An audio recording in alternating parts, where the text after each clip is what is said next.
I've had a lot of requests for this recipe recently, so I'm going to show you this fantastic old-fashioned dessert with a bit of a twist. It's my sticky date self-saucing pudding on the One Pot Chef.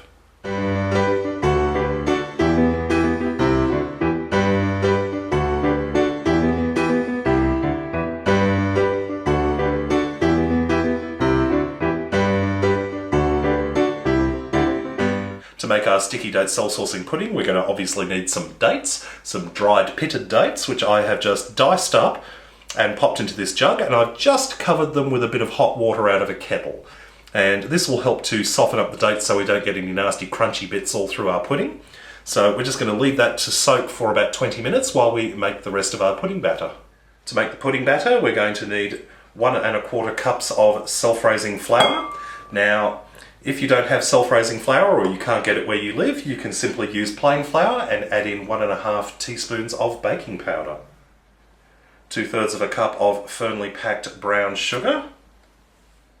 We're going to make a little well at the centre of the mixture here, just a little hole in the middle, and into that we're going to pour in 2/3 cup of milk and 50 grams of butter, which I've just melted. I'm also going to add in 1 teaspoon of mixed spice. You could just use cinnamon if you can't find mixed spice, but it's got this really wonderful extra flavour that's added into the pudding because you've got that nutmeg and cloves. It's really good, it gives a good spicy element to it. And we're just going to mix these together until combined. And we have this wonderful batter here. Now we're just going to stir in our pitted dates, juice and all. So just pour that straight in. And then just fold that through. I've just greased up a large baking dish with some butter and placed it onto a baking tray. We're going to transfer our pudding batter into the baking dish. Now that probably doesn't look like a lot, but I promise you it will rise. Let's get started on our sticky toffee sauce. Making the sauce, in our jug we have 25 grams of butter, which I've just chopped up. And to that I'm going to add 1/2 cup of firmly packed brown sugar. And add in 1 cup of boiling water from the kettle. And just stir until all the butter and sugar has melted. And just over the back of a spoon we're going to pour this sauce all over the top of the pudding.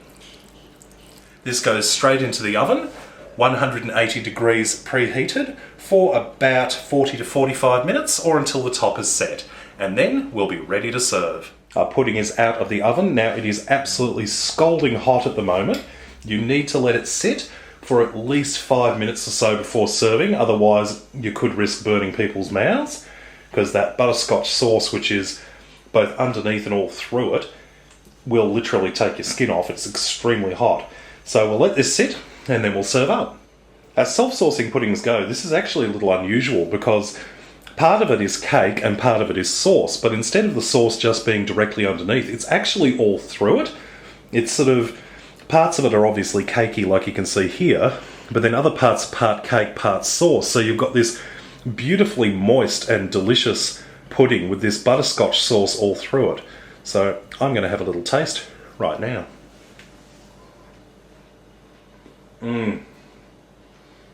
Oh wow, it is absolutely divine.